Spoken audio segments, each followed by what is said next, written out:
Bonsoir, bonsoir à toutes, bonsoir les reines, bonsoir les précieuses, bonsoir les femmes entrepreneuses. Excusez, on n'a pas pu commencer à l'heure à laquelle on devait commencer. On a eu un imprévu dans le direct, donc si vous êtes là, merci de vous signaler, merci voilà, d'envoyer des cœurs, d'envoyer des j'aime.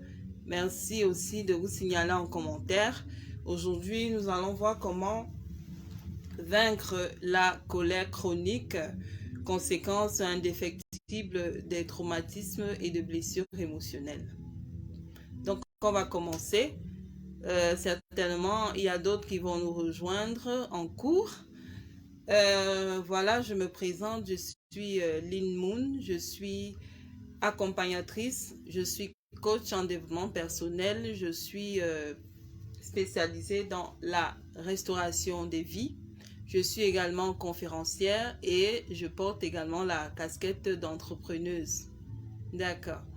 Bon, ma précieuse, si tu te sens envahie par le doute, par l'inquiétude, par le stress, si tu te sens à longueur de temps humiliée, si tu vas d'échec en échec, si tu aspires à un épanouissement, si tu aspires à une vie meilleure, si tu voudrais vraiment révéler l'héroïne qui est en toi, si tu veux vraiment te distinguer en tant que cette femme de valeur que tu es, alors c'est à toi que je m'adresse ce soir. C'est pour toi que je fais ce direct. C'est pour toi que cette mission m'a été assignée.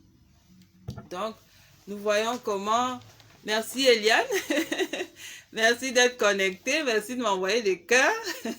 Tout à l'heure, là, on a eu un imprévu dans le direct dont je ne voyais pas vraiment... je n'avais pas de retour, donc j'ai dû reprendre le direct. Bon, merci déjà de partager. Merci de commenter, de vous signaler dans les commentaires. Voilà, merci pour celles qui sont déjà connectées, qui ont déjà pris le train en route. Parce que je sais qu'à la fin de ce direct, beaucoup seront galvanisés. Tu seras galvanisée, ma précieuse. Donc aujourd'hui, nous voyons comment vaincre la colère. Comment vaincre cette colère qui nous retient captifs. Et comment on peut définir donc la colère? C'est vrai, dans les dictionnaires, on peut avoir la définition de la colère. Mais moi, j'aimerais te proposer une définition plus simple de la colère. La colère, c'est le fait de se punir soi-même pour une faute ou une erreur commise par quelqu'un d'autre. Donc, c'est une punition que tu t'infliges à toi-même pour une erreur commise par quelqu'un d'autre. Et quels sont donc les symptômes qui montrent que tu es sous le joug ou bien que tu es tenu par la colère chronique? C'est quand tu es stressé à longueur de temps, quand tu subis le stress. Tu ne sais pas pourquoi, mais tu es tout le temps stressé. Tu es tout le temps à fleur de peau. Tu es tout le temps... Il y a un sentiment de stress qui t'envahit. Il y a aussi quand tu manques d'assurance, quand tu es vraiment peu sûr de toi, quand tu n'arrives pas à faire confiance aux autres personnes. C'est également un signe que tu souffres de colère chronique. Si ça fait un sens pour toi, merci d'écrire en commentaire. Donc, si tu ressens ces sensations, en fait, si tu perçois ces sentiments-là en toi, ça veut dire qu'il y a quelque chose qui ne va pas. Il y a un volcan en toi qui aimerait être éteint. Donc, aujourd'hui, on va voir donc, comment est-ce qu'on peut vaincre cette colère. Donc, je vais énumérer 5 points. C'est vrai que la liste n'est pas exhaustive, mais ces 5 points déjà te permettront de faire un pas dans le cas pour ta délivrance, pour ta libération, ou je dirais pour ta guérison, permettez-moi, pour ta guérison des blessures émotionnelles. C'est vrai que il faut pas que je le cache. J'ai fait au moins 3 tentatives de direct, donc du coup, ça m'a un peu, voilà, désaxé. Ce sont les imprévus du direct. Mais c'est une mission et j'irai jusqu'au bout. Peu importe les aléas, peu importe, voilà, c'est une mission de vie. Et peu importe ce qui peut se dresser devant moi pour que je puisse accomplir cette mission, dans le but de t'accompagner, ma reine, ma précieuse, alors je suis prête à affronter ces épreuves-là.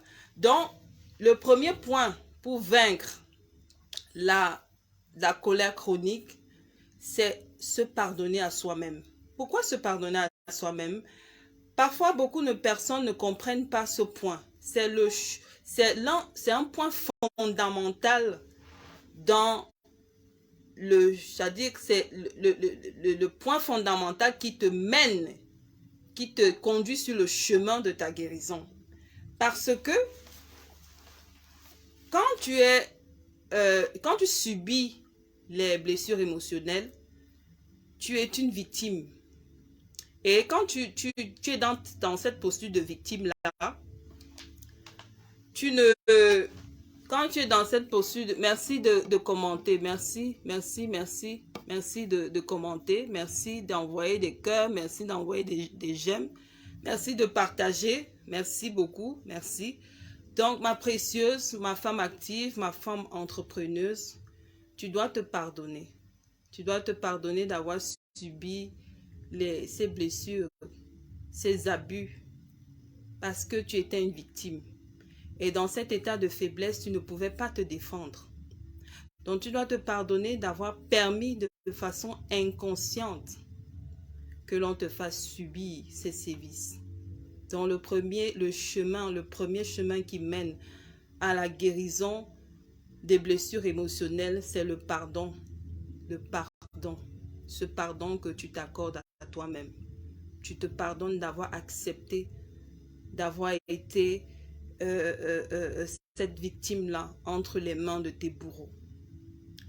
Et le deuxième point, c'est pardonner justement à tes bourreaux. Pardonner à tes bourreaux ne veut pas dire que tu valides leurs actes de méchanceté. Ça ne veut pas dire que ce qu'ils ont fait était bien. Mais en fait, c'est une paix que tu t'accordes à toi-même. Parce que tu mérites la paix, alors tu leur pardonnes. Il s'agit de toi, il ne s'agit pas d'eux. Donc, le deuxième point pour guérir des blessures émotionnelles, pour vaincre la colère chronique, c'est de pardonner à ses bourreaux. Le troisième point, c'est la méditation. Je t'exhorte, ma précieuse, ma femme active, l'entrepreneuse que tu es, la reine que tu es, l'héroïne que tu es. Bonsoir les femmes actives. Bonsoir les femmes entrepreneuses. Je t'exhorte à passer des temps de méditation, généralement le matin et le soir au coucher. Pourquoi des temps de méditation? Parce que la solution n'émane pas de l'extérieur. La solution ne vient pas de l'extérieur. La solution vient de l'intérieur. Elle émane de notre être intérieur. Donc, tu as besoin de prendre des temps de méditation à l'abri des bruits, des distractions, de chercher un endroit calme où tu peux en réalité te ressourcer, parce que c'est un peu comme avec nos téléphones qui se déchargent, et quand on se rend compte qu'ils sont déchargés, on les connecte à une source d'énergie. Donc, la méditation te permet de te ressourcer.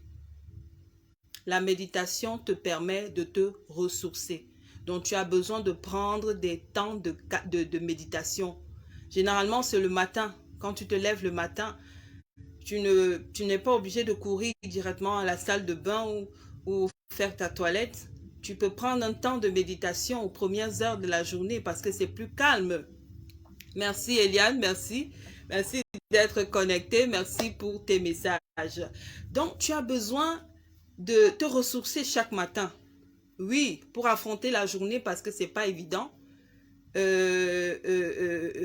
vie est devenue plus stressante qu'avant. Donc, le matin, tu peux prendre ton temps de méditation. Tu prends ton temps de méditation et le soir également au coucher, tu peux également prendre un temps de méditation. Et le quatrième point, ce sont les déclarations. Tu connais certainement cette parole dans les Écritures, dans les Saintes Écritures qui dit que la vie et la mort sont au pouvoir de ta langue. Donc, tu peux déclarer la vie comme tu peux déclarer la mort. Tu peux appeler la vie comme tu peux appeler la mort. Et le matin, au lever, c'est-à-dire après ta méditation, tu peux passer directement à la phase des déclarations, c'est-à-dire déclarer sur ta vie, déclarer sur toi-même. Pourquoi? Parce que la déclaration est une puissance qui te permet de chasser les mauvaises pensées. C'est un peu comme une façon de se déparasiter ou bien alors, comment je vais dire ça, une façon de nettoyer un peu son esprit des mauvaises pensées. Donc, tu déclares le matin sur ta vie. En déclarant, tu chasses les mauvaises énergies et tu attires les ondes positives. Tu apportes les ondes positives, tu attires. Merci commando, merci pour tes cœurs, merci de partager. Donc, dans la déclaration, tu nettoies ton aura. C'est-à-dire que de la même façon dont tu te lèves le matin, tu vas te laver pour te nettoyer, par exemple, je sais pas, de la transpiration, parce que le corps est toujours en train de transpirer, que nous dormions même dans des chambres où il y a des climatisations, mais comme le corps respire, voilà, donc dans le matin, il faut se laver pour nettoyer la peau. Donc de cette même façon, il faut nettoyer son esprit et c'est au travers des déclarations. Tandis quand tu déclares, tu chasses ces mauvaises énergies et tu attires à toi les bonnes énergies. C'est ce qu'on appelle nettoyer son aura. Et le cinquième point, il s'agit de faire un exercice de respiration. Et je vais donc, je m'apprête à te le montrer. C'est-à-dire que tu t'assois. Voilà, confortablement. Tu t'assois confortablement et tu soulèves ton buste. Tu fais en sorte que ton buste soit droit. Tu peux poser les mains sur les coudoirs. Si tu es dans la chaise, le fauteuil de ton bureau, ou alors tu poses tes mains sur tes genoux. Et quand tu poses tes mains sur tes genoux, tu inspires lentement. Tu bloques la respiration pendant 30 secondes. Si tu peux aller à 60 secondes, c'est l'idéal. Et quand tu atteins les 60 secondes, tu relâches. Et de manière, tu vas progressivement, lentement. C'est un peu comme un gonflet que l'on tient par le bout et qu'on laisse lentement faire en sorte que l'air s'échappe du gonflet. Donc, de la même façon, tu abaisses ta tension artérielle. C'est-à-dire, je recommande même cet exercice pour des personnes qui souffrent d'hypertension. C'est-à-dire, quand tu fais cet exercice, cette série de 3 exercices, je t'assure que tu vas retrouver une quiétude, un calme. Tu auras la sensation d'être au bord